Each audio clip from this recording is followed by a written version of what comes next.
It's massive, but it's massive away in that Vladimir Putin's made a series of gambles where I think he's gotten short-term advantage and then he's lost in the longer run. This goes all the way back to the initial full-scale invasion. On Friday, if you think about it, he gets everything he wants in the short term out of Trump. We've explained that. But he does so by making Trump look small in the process. If you compare the optics between Trump coming out, it's my friend Vlad, it's my great friend Vlad, we're going to have a peace deal, yay, Vlad, and applauding. And then you look at the body language when Trump's at the presser with Putin, and he's scowling, he's uncertain, he's twitchy, he looks defeated. And if you don't think he knows that because he spent several minutes of the presser with Zelensky today complaining about how the media were talking about. He looked defeated on Friday. Now, what has Zelensky done already in that presser today? He has not tried to upstage Trump.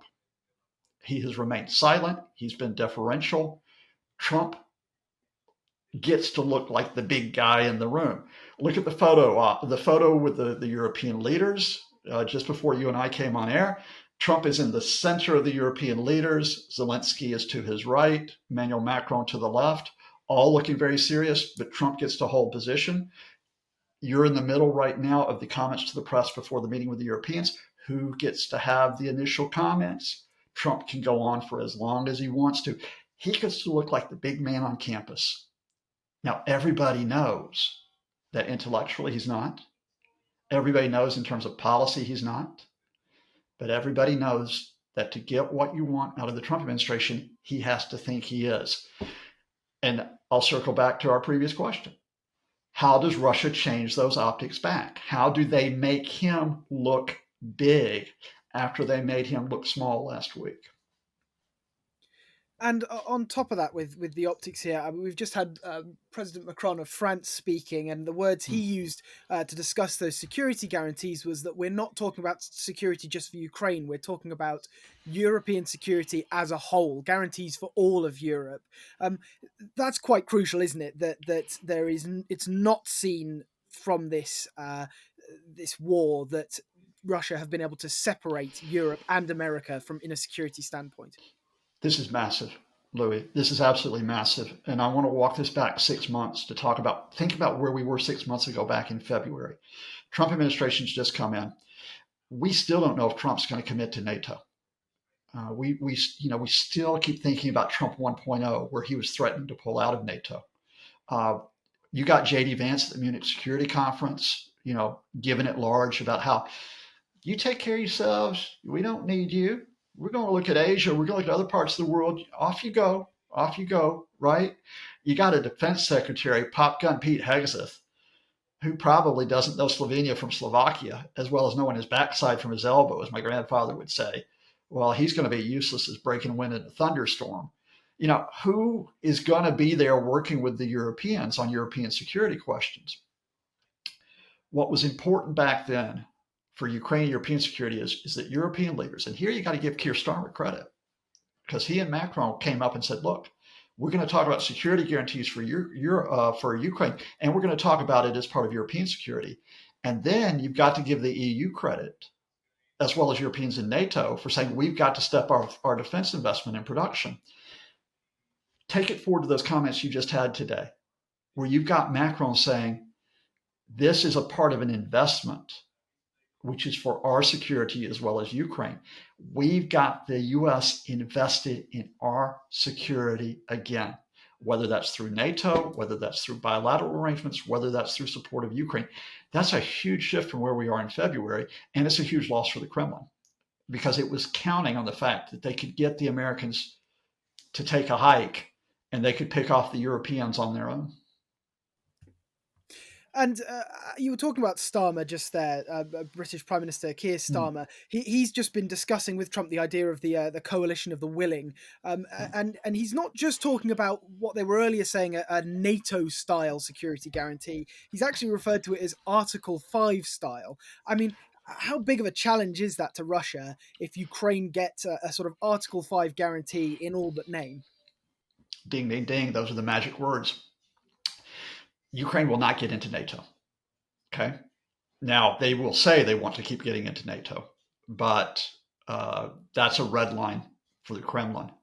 And Trump on Truth Social was saying, we're not going to let Ukraine into NATO. Okay. Question here is does Ukraine get firm security guarantees that effectively make it an associate of NATO? Now, there's an important background to this, and our Ukrainian friends out there will remind us of this in comments. Ukraine had the Budapest Memorandum in 1994 that was supposed to provide security assurances. That's why it gave up nuclear weapons. Ukraine went through the process in the early 21st century of negotiations with the Russians. And then, of course, you had the Minsk agreements, and those security assurances got violated. So you've got to have security assurances that are more than assurances. You've got to have guarantees. And Article 5 is NATO's commitment to collective defense. If one NATO member is attacked, the other NATO members come in and they defend it. It means if Ukraine gets attacked again by the Russians, every NATO member comes to its aid, at least in principle. Up to this point, Trump administration had never countenanced that, never countenanced it. And in fact, I would go as far as to say, I don't think the Biden administration had countenanced going this far. So think about it here, that the administration that only a few months ago had cut off all assistance to Ukraine is the one that comes in on the Article 5 commitment. And I would be skeptical of that happening, except for the fact Keir Starmer just said it in front of cameras. You don't go big on that unless you think there's a good chance that that's going to happen. And once again, that puts the ball in Putin's court, which is what the Russians are saying right now is, we'll accept, at least Mikhail Ulyanov, one of their envoys, said yesterday, all right, security guarantees for Ukraine as long as we get security guarantees. But I suspect their idea of security guarantees for Russia is you can't have NATO involvement inside Ukraine. Well, that's what Article 5 does. That draws the line with the Russians. Are you going to accept it, Vlad? Or are you going to keep this war going? Your call. And at the heart of what we've seen in these meetings over the last few days, there's a very different, I think, almost ideological approach from both sides here. Russia very much focusing on the ground, the physical territory, the Donbass area that they're so keen to secure now and gain that extra bit of territory they haven't managed to get on the ground. Whereas the West is very much focusing, it seems, on changing and transforming that security infrastructure that has governed most of Europe and the West since World War II. Has Putin dropped the ball here on what he would call NATO encroachment? I think Putin has just dropped the ball. Well, I'm not sure he's dropped the ball. I think it was a fundamental in terms of what Vladimir Putin wants. Look, the reason why Zelensky and the Europeans can do this, and I know some of our Ukrainian friends don't like hearing this, but that is the Zelensky government and the Europeans have effectively said, look, in the short term, we have to accept the Russian occupation of the areas that they have right now. Now, there's certain things that will have to be discussed, like the Zaporizhia nuclear plant. Here, I'm thinking that probably goes to international supervision, but you can't push Russia out of Crimea and out of parts of those four regions. So that means that Zelensky and the Europeans are not going in and demanding that the Russians give up territory. Vladimir Putin is demanding that Ukraine give up territory. Now, why is he doing that?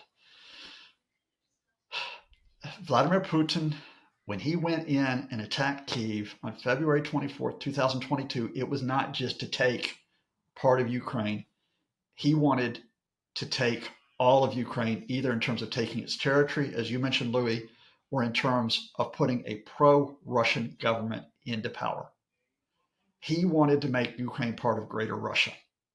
He still wants to make Ukraine part of Greater Russia. His legacy is making Ukraine part of Greater Russia. In September 2022, he announced the annexation of those four regions. He'd already announced the annexation of Crimea because this was going to be Greater Russia. If he gets anything less than that out of a deal, he doesn't fulfill his legacy. And that's why I think he keeps pushing, Louis. I think it's not as much ideology. It's a personal project that's here. And that is, beyond the territorial issue, the other thing where I think he keeps attacking Ukraine civilians. Why don't you back off for a week and get yourself some credit? Because that's what Trump wants you to do. Why don't you back off for a week? And the only way I can read it and explain it is that he and others think they can break Ukraine civilians by doing this day in, day out. And guess what? You can't. As tired as Ukrainians are of the war, as much as I think some of them are going to be willing to accept a deal where they have to give up part of their country in the short term, they're not going to give up their nation. And I don't think he's clocked it. I still don't think he's clocked it. So upshot of this is Zelensky and the Europeans have got room for maneuver here. Putin doesn't have room for maneuver on the fundamental points that he set down. And is that victory somewhat hollow for Putin if he gets that land recognized by the US but not recognized by European partners and by the Ukrainians? If it's de jure by some and de facto by others?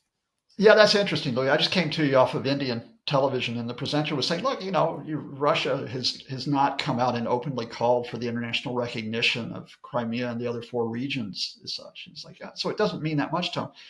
I don't buy that. I mean, Vladimir Putin has not just occupied these regions, he has annexed them. He has staged a referendum in Crimea to pretend that it's his territory. They have staged votes in, the occupied areas of the East and the South to pretend it's theirs, and it's just a crock. And everybody knows it's a crock, but Putin wants to get this recognized. That's, if you look at the billboards in all these areas, it's like, this is ours, this is Russian territory. And I think, and this is where I think, and I can understand why they did it, I think they miscalculated. I think they thought at times they had Trump in their pocket. And after last Friday in Alaska, I think, have they put him back into their pocket? And now they haven't got him there. The analogy here is not that Trump is compromised and always with the Russians. With respect to some other of your great Times Radio presenters, it's yo-yo now. He yo-yos back and forth between whoever's pulling strings. And again, the upshot of this is what Putin really wants is legitimacy. There's a projection here. When he says Vladimir Zelensky is not legitimate, he wants to be legitimate. Okay, where's your legitimacy, Vlad? You're wanted by the International Criminal Court because you deported Ukrainian children. Officially, up to 20,000. Unofficial estimates, up to 300,000. Where's your legitimacy there? You are effectively facing the fact that you may be wanted for war crimes beyond that deportation at a certain point. The only countries who are really dealing with you diplomatically are countries like Belarus, North Korea, Iran, and some African countries that will deal with you. You have isolated your country economically and diplomatically from much of the world, even if some of the world's sitting on the fence about it. Where's your legitimacy in making Russia great? And here I'm just going to interject another feature because it always drives our YouTube commenters crazy, those of the pro-Kremlin ilk. How's your economy doing, Vlad? In terms of your legitimacy and greatness, when you're now having to ration gasoline in Crimea and part of Eastern Russia, and it only is available for enterprises, when gasoline prices are significantly spiking elsewhere because your oil refineries are getting blown up, when your potatoes and beets are not being harvested because your agricultural equipment's not being repaired, where's your legitimacy? And by the way, I'm not saying the Russian economy is going to collapse. Every commenter who's pro-Kremlin is going to get that wrong. What I'm saying here is that beyond the realities of trying to wage what is now a 42-month full-scale invasion, what has Putin gotten out of it? He got a photo op with Trump last Friday. Yay. 3 days later, what's he got? Now, you come back to me in 3 days because I love talking to you. And if he's been able to figure out how to pull the yo-yo strings, maybe we're in a different position. But I think his options are limited right now. You've been watching or listening to Frontline for Times Radio with me, Louis Sykes. For more on the war in Ukraine, you can subscribe to our YouTube channel and sign up for a membership, or you can hear all the latest news and analysis on Times Radio or read it at thetimes.com. And remember, we are in both podcast and video form. You can find us on your favourite podcast platform. It's Times Radio's Frontline, or you can watch us on Times Radio's YouTube channel. Thanks very much. Goodbye.